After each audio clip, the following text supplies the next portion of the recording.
Hello dear students, इस video में बच्चों हम लेसन 6 महात्मास मार्कशीट यानी महात्मा गांधी का नाम आप सबने सुना है।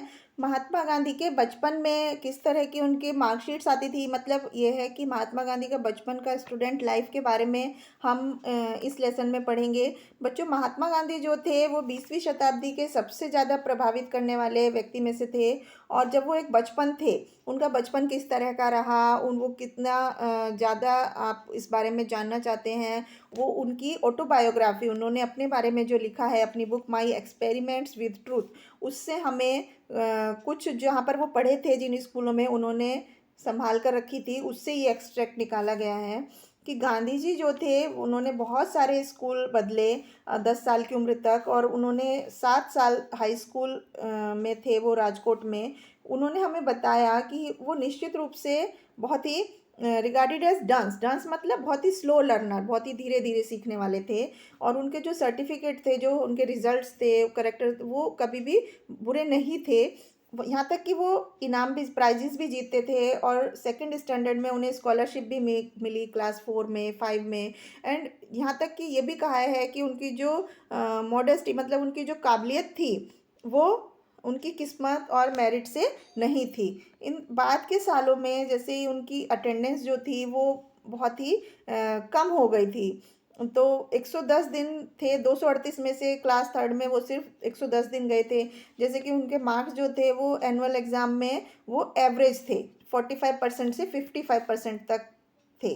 तो यहाँ तक कि उन्होंने एक साल दोबारा से भी पढ़ाई की, एक ही क्लास को रिपीट किया। तो पार्शियली मतलब आधा आधा वो उनकी जो अटेंडेंस थी वो ख़राब थी, क्योंकि उन्हें क्या था, अपने बीमार फादर की भी देखभाल करनी होती थी और अपनी नई शादीशुदा बीवी की भी देखभाल करनी होती थी। तो जब वो बहुत ही सीरियस स्टूडेंट बने और उन्होंने ओवरऑल 66.5% मार्क्स लाए, तो यहाँ तक कि उनको फिर भी एक मेडियोर स्टूडेंट यानी कि एक एवरेज स्टूडेंट की तरह उनको बुलाया जाता था।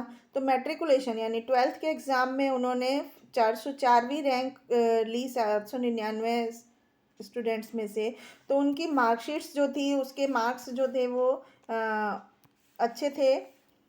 उन्होंने इंग्लिश में 200 में से 89, गुजराती में 45.5, मैथ्स में 59, 175 में से। इस तरह से उन्होंने मार्क्स ऑब्टेन किए। जीके में 54 लिए 150 में से। तो उनके जो एकेडमिक रिकॉर्ड्स थे, जो उनके पढ़ाई लिखाई जो सब्जेक्ट्स के जो मार्कशीट्स थी वो इस तरह से थी। तो लेकिन but did he cope equally well with all the subjects he had to study, लेकिन क्या वो सब उन सब से मतलब कॉप मतलब डील कर पाना, सक्सेसफुली सफलतापूर्वक सारे सब्जेक्ट्स में एक साथ अच्छी तरह पढ़ाई कर पाए। तो अपने शब्दों में उन्होंने लिखा है कि इंग्लिश जो थी वो सबसे 4th स्टैंडर्ड में सबसे मतलब सारे सब्जेक्ट्स का मीडियम हो गई थी, इंग्लिश में सब सब्जेक्ट हो गए थे। उन्होंने अपने आप को बहुत ही कमज़ोर स्थिति में पाया। एंड ज्योमेट्री जो थी वो नया सब्जेक्ट थी, पर्टिकुलरली वो उनका मजबूत नहीं था, इंग्लिश मीडियम होने की वजह से वो और ज़्यादा मुश्किल हो गया था। तो टीचर हालांकि बहुत अच्छी तरह पढ़ाते थे, लेकिन वो उनको समझ नहीं पाते थे, फॉलो नहीं कर पाते थे। और फिर अक्सर क्या होता था, वो अपना उनका दिल टूट जाता था and think of going back, और वो वापस सोचते थे कि उन्हें 3rd स्टैंडर्ड में जाना है। तो इस तरह से बहुत ज़्यादा कोशिश करने के बाद वो यूक्लिड की 13th प्रीपोजिशन पर पहुंच गए।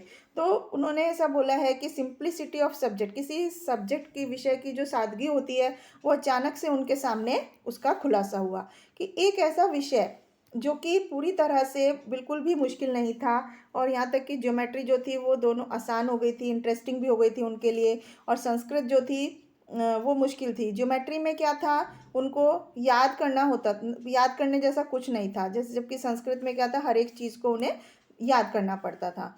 तो did the frail but ugly Gandhi enjoy physical education and sport.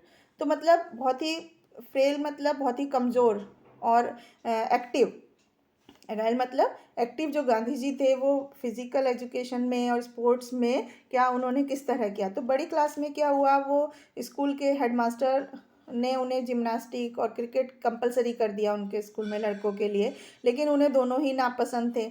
उन्होंने कभी भी एक्सरसाइज में, क्रिकेट में, फुटबॉल में हिस्सा नहीं लिया था इससे पहले, जब तक कि वो सब कंपलसरी सब्जेक्ट नहीं बन गए। तो उनका जो शर्मीला स्वभाव था, वो कहते हैं कि वो एक अकेला कारण था उनकी अलगाव का, इन सब चीज़ों से दूर रहने का, जो अब वो देखते हैं कि उनको गलत लगता है कि ऐसा नहीं होना चाहिए था। I then had the false notion that gymnastic had nothing to do with education। वो सोचते थे, वो उनको ऐसा भ्रम था, false notion मतलब उनको ऐसा भ्रम था, ऐसा लगता था, गलत उनको ऐसा लगता था कि जिम्नास्टिक का पढ़ाई लिखाई से क्या लेना देना।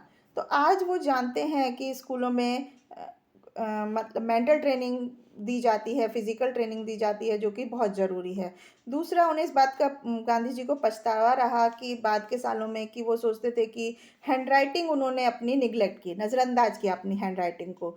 यहाँ तक कि इंग्लैंड में जब उन्हें थोड़ा उन्होंने अपनी हैंड राइटिंग पर ध्यान दिया, तब तक वो बहुत देर हो चुकी थी।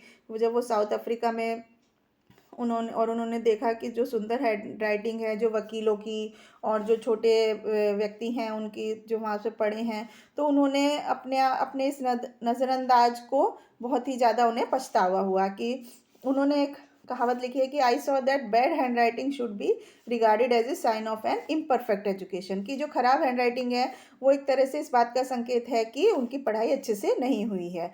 तो वो बाद में थक गए थे अपने आप को इम्प्रूव करते करते, लेकिन अब वो बहुत देर हो चुकी थी, अब उनकी हैंड राइटिंग नहीं सुधर पा रही थी। तो अब वो अपने यूथ को, अपने यंग एज को, वो जो उन्होंने जो उसमें निगलेक्ट की थी चीज़ें, उनको ठीक करना चाहते थे। हर एक जो व्यक्ति है, औरत है, वो उनको अपना एग्जाम्पल देते थे कि तुम अच्छी हैंड राइटिंग रखो, क्योंकि ये भी एक एजुकेशन का बहुत ही इम्पॉर्टेंट हिस्सा है। अब उनकी जो साधारण परफॉर्मेंस थी उनके एग्ज़ाम्स में, गांधी जी जो थे मिडिल स्कूल टीचर मार्क्स थे, उनका कंडक्ट जो आचरण था वो बहुत अच्छा था। उनके रिकॉर्ड्स जो हैं, उसकी कुछ झांकियाँ जो हैं, वो गांधी जी ने इंग्लिश पेपर में हमने देखी हैं। शायद एक ऐसे उन्होंने लिखा था 40 लाइन का, जिसका बहुत ही उनका जो है खुशनुमा स्वभाव था, उसकी वजह से उन्हें पॉलिटिशियन, एक नेता के रूप में वो उभरे। और उन्हें कभी नहीं पता था कि वो कभी भी अपना टेम्पर लूज़ नहीं करते, मतलब कभी भी उनको ऐसा गुस्सा नहीं आता था। तो 25 मार्क्स के लिए उन्हें लगता था कि एक पैराफ्रेज, मतलब डिटेल में एक पोयम लिखनी होती थी, जिसको डिस्क्राइब करना है कि जीसस को वो एक किसान के रूप में उनका खुलासा करना था। एक धनी आदमी एक गाड़ी पे जा रहा है, उसको अपने विल्डिंग पास्ट, अपने अतीत के बारे में बताना होता था। तो इस तरह से उन्होंने देखा कि नेता पॉलिटिक्स में ज़्यादा अच्छा है, तो might not this exercise have stroked an early awareness of exploitation. उन्होंने कहा कि ये ऐसा जो है, ये उसको चोट लगी उनकी जानकारी को, कि उनका शोषण हो रहा था और ये अन्याय हो रहा है जो दुनिया में। तो अब ये जो रिकॉर्ड्स थे, जो उनके जो स्टूडेंट के जैसे जो रिकॉर्ड थे, वो उनको रिलेट करने लगे। कि जो बाद में काउंटलेस, जो अनगिनत भारतीयों ने उनको एग्जर्ट किया, और एक ऑर्डिनरी टीचर के जैसे, एक वकील के जैसे, क्लर्क के जैसे उनको समझा। And the like into nationalists, और जो राष्ट्रवादी जो लोग थे, उन विद हीरोइज्म, मतलब अपनी बहादुरी के लिए और अपने राष्ट्रवादीता के लिए वो, और उनकी जो भावना थी आत्मसमर्पण की, आत्म सेक्रीफाइस करने की, वो उसके लिए उन्हें बहुत पसंद किया। तो ऐसा कहा जाता है कि गांधी जी जो थे वो फैशन हीरो थे। फैशन हीरो मतलब एक उस आइडियल थे, और एक मिट्टी के बने हुए। तो इस तरह से उनका जो पहला, और मतलब उनकी जो सफलता है, सबसे ज़्यादा सफलता क्या है, कोई भी शक नहीं है इस बात में कि गांधी जी पहले सफल व्यक्ति थे जिन्होंने अपने ऊपर एक्सपेरिमेंट किए, अपने ऊपर बहुत सारे प्रयोग किए, कि अपने आप को सुधार करने के लिए, और अंत में वो एक साहसी और राष्ट्रवादी व्यक्ति के रूप में हम सबके हीरो बने। तो बच्चों, ये जो एक्सट्रैक्ट है उनकी autobiography my experiment with truth से लिया गया है, जिसको रामचंद्र गुहा ने लिखा है। तो आई होप आपको समझ में आया होगा, गांधी जी के बारे में ये जानकारी मिली होगी। Thank you.